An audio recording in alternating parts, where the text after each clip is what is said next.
Hey everyone, welcome back into South Harmon. I am your host here, Eric Vanek. You can find me on X at Eric Vanek NFL, and we are back for our Week 6 takeaways for our Waiver Wire show this week. So make sure you follow us here at South Harmon Fantasy Football right here on the YouTube channel. Make sure you like and subscribe to this video, and then also the podcast format. Any of your podcast feeds that you go to, subscribe to us on there, leave a 5-star review. We definitely would really appreciate it if you could do that. But let's get into it today. Week 5 takeaways and the Week 6 waiver wire. So what were the injuries?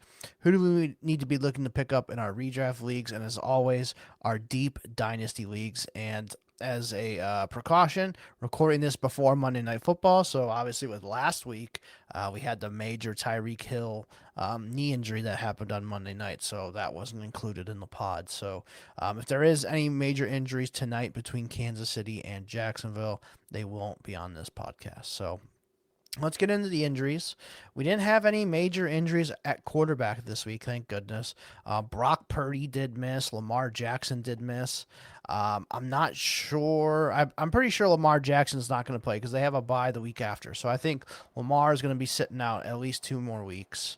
And then with Brock Purdy, I'm not quite sure yet, but Mac Jones is playing really well. They might just roll with Mac another week here. So just be on the lookout for that one if you own either of those guys.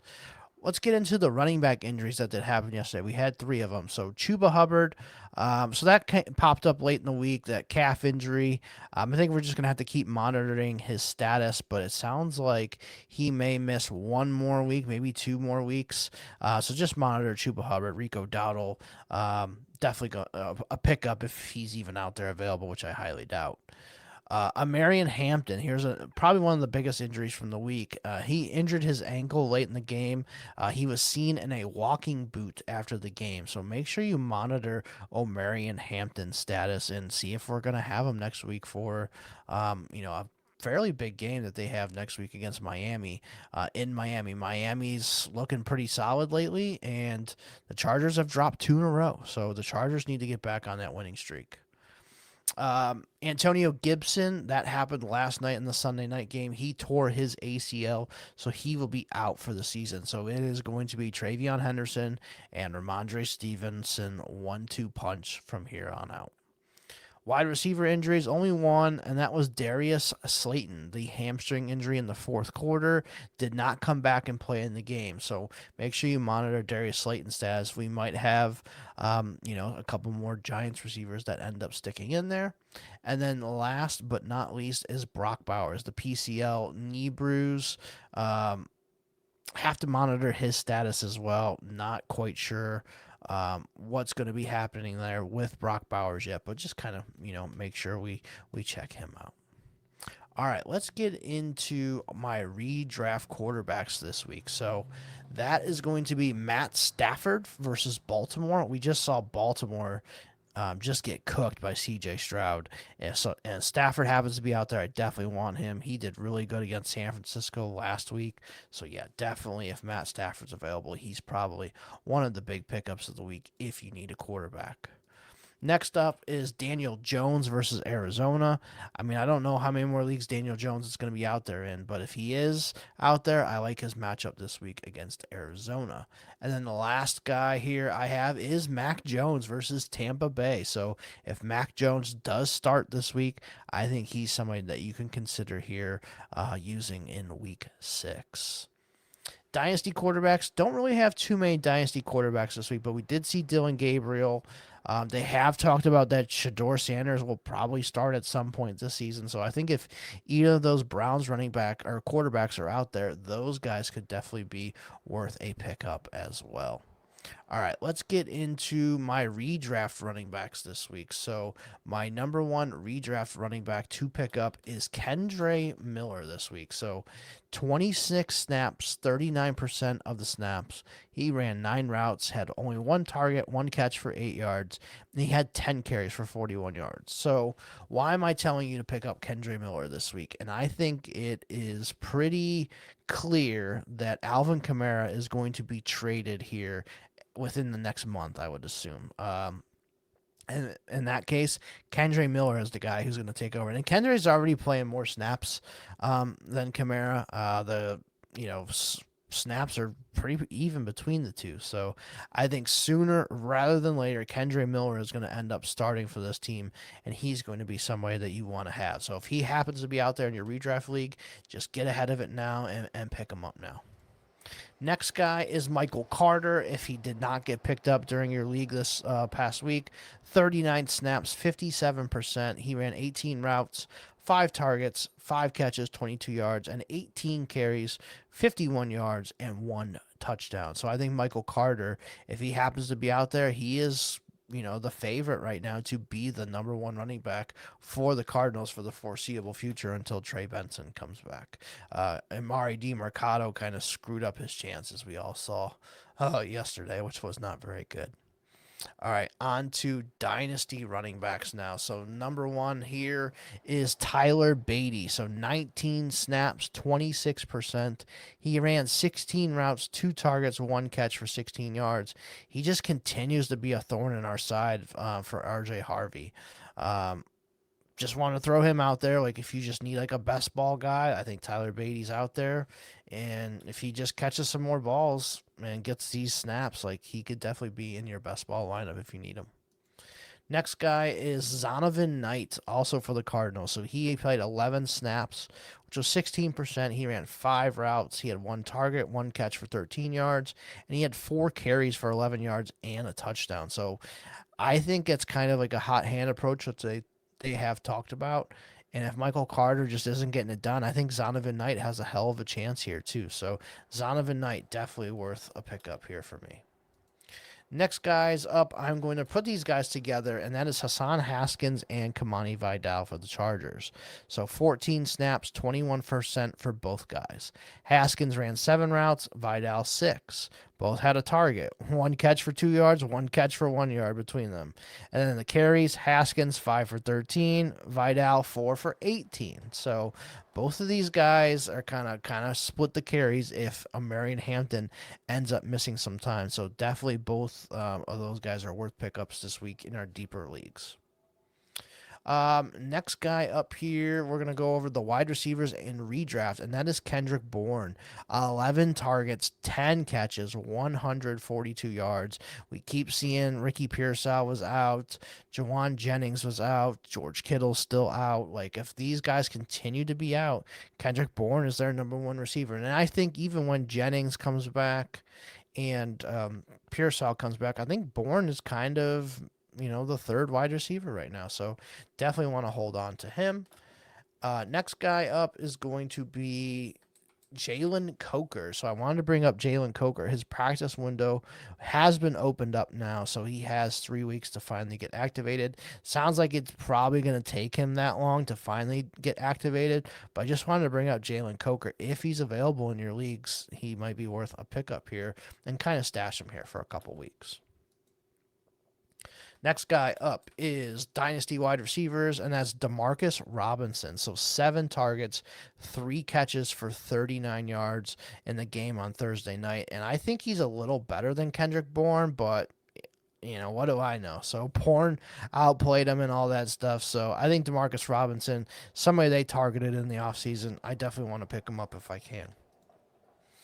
Next up is Nick Westbrook-Akine. So just wanted to bring him up. He played 39 snaps, which was 2nd on the team. 71%. He ran 29 routes, 0 targets though. So he didn't get any targets, but he is out there a shit ton. And I think that's going to continue the rest of the season without Tyreek Hill. Next up is 2 Giants guys. So Jalen Hyatt is first, 34 snaps, 47%, 25 routes, 3 targets, didn't have any catches. And then Bo Collins, who is the rookie undrafted free agent, 28 snaps, 38%, 21 routes, 3 targets, and he had a catch for 7 yards.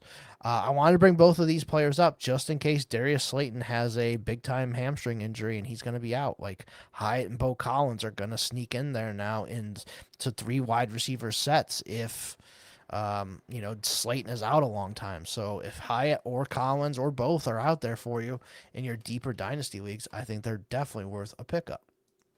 Next up is going to be Ryan Flournoy. So 34 snaps, which was 57%, 21 routes. He got the most targets on the team at 8, and he caught 6 of them for 114 yards. So by far his career day. Jalen Tolbert did nothing, a big 0 for us this week. So Flournoy kind of played way over him, even though, Tolbert was out there a bit, but Flournoy outproduced him by miles. So Ryan Flournoy, I think even when CD comes back and they're running, like, he's going to be their 4th receiver, or maybe 5th receiver with, Turpin in there too. But Turpin missed in this game too, so that definitely affected it. But deeper leagues, I mean, there's worse people that you could pick up there, and other than Ryan Flournoy. Josh Reynolds is next for the New York Jets. 60 snaps, 74%, 41 routes run, 4 targets, 3 catches for 29 yards. I mean, it's just clearly a volume play. He is their number 2 statistical wide receiver. If he happens to fall into the end zone, he might be in your lineup that week. So, hey, we want these guys that are getting these 70% snap shares to really help us in our best ball lineups. Next guy up is Chimere Dike for the Titans. 33 snaps, which was 49%. 17 routes, 5 targets, 2 catches for 17 yards. He is just slowly getting more and more play every single week. So wanted to bring up Chimere Dike again. Next up is Tez Johnson of Tampa Bay. So he finally got a big chance to go out there, and he played 22 snaps. 36% of the snaps. He ran 19 routes on those snaps. He was targeted 4 times, caught all 4 for 59 yards. So if Tez Johnson happens to be out there in your league, I would definitely pick him up. And then last but not least is Isaac Tesla, who has finally taken over the 3rd wide receiver role by a lot. 21 snaps last week, which is only 34%.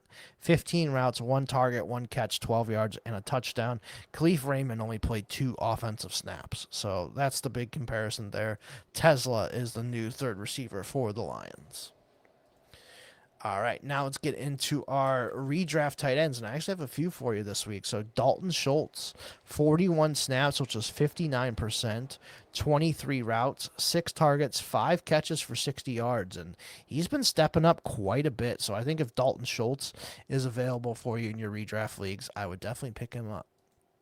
Next up is the Darren Waller, who has had a career resurgence here with Miami. 32 snaps, which is 58%. 27 routes, 5 targets, 5 catches, 78 yards, and a touchdown. Did most of that damage in like the first quarter, and then he didn't really get too much after that. But man, he has looked fantastic since he's been healthy and gotten on the field there for Miami. So I think if Darren Waller's out there, he's a must pick up this week in your redraft leagues. Next up is another guy I really like, and that's Theo Johnson of the Giants. 60 snaps, 82%, 35 routes, 7 targets, 6 catches for 33 yards, and 2 touchdowns. So I mentioned the Slayton injury. I think Theo Johnson really steps up in the pecking order if there's a bunch of injuries here to the Giants. So Theo Johnson, definitely somebody I would pick up. And then next is Taysom Hill. He came back this week. So just... excuse me, I just wanted to bring up Taysom Hill, that he is back. He didn't play a ton of snaps, but he did make some plays when he was out there. So just wanted to bring up Taysom Hill.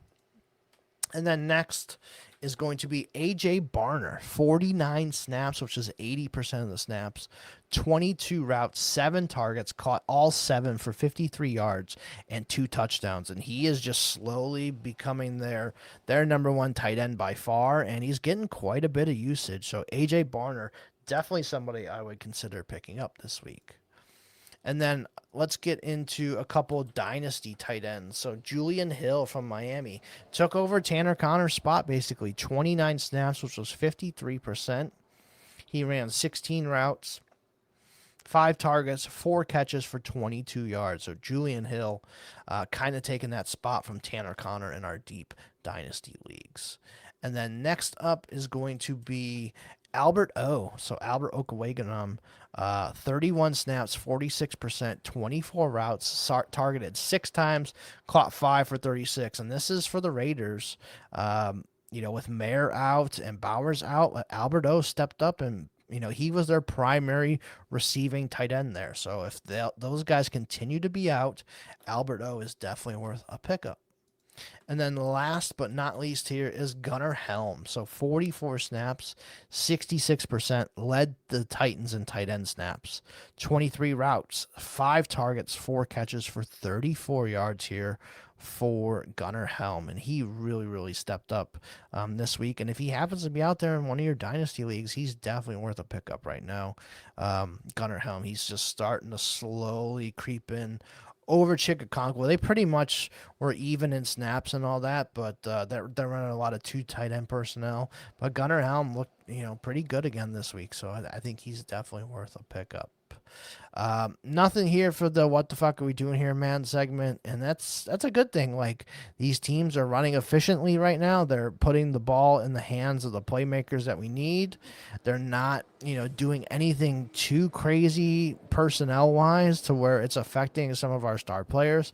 There's a few examples, but we already know about most of them, so it's not worth really repeating every single week. But yeah, there's definitely some interesting things going on right now in the NFL. But appreciate everybody for checking this out again. I am Eric Vanek at Eric Vanek NFL at America's Game Pod. You can follow those accounts on X. Make sure you drop a like, drop a comment down below too. Let me know, who is your top pickup this week. Who's the guy that you're willing to spend a bunch of money on this week? I'd love to hear from you guys. So make sure you do that. Podcast feed, South Harmon Fantasy Football. We got all kinds of shows happening every single day on the feed. So lots of content for you there. All kinds of content across our YouTube channels as well. Sunday start sit show, always one of the staples here on South Harmon. All kinds of good stuff, guys, going video wise, audio, podcast wise. The patreon.com/South Harmon. If you're on YouTube, the link's right there down below. But come join us, man. It's just $1 per month there to join us. And it's a really good community, man. There's trade advice going all kinds of hours throughout the day, start sit decisions, just general chatter, a lot of college chatter going on right now too. So lots of good stuff over on the Discord. So make sure you guys check that out. Patreon.com/South Harmon. With that, we're going to wrap it up this week. Appreciate everybody for tapping in. We will see you next week for week 7.